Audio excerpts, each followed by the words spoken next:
If you got hard water, then this probably looks familiar. The calcium and lime builds up, blocking the water flow. This one was shooting in all different directions, so I'm going to try using CLR. I'm mixing it in a 1-to-1 ratio, so for every 1 ounce of water, I'm using 1 ounce of CLR. And I'm putting 16 ounces of purified water with 16 ounces of CLR for a total of 32 ounces. I want to see if I can get away with not taking the shower head off. This stuff worked great on my dish drainer. You can check that video out right here.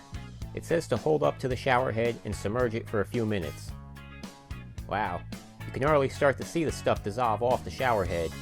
A lot of that calcium and lime is coming right off. Awesome. It seems to have slowed down now.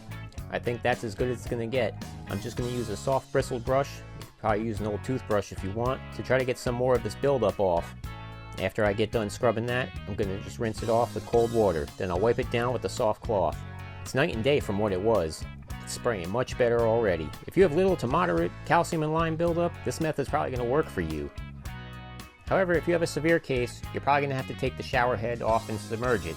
And that is exactly what I'll be doing in the next video. You can check that out right here.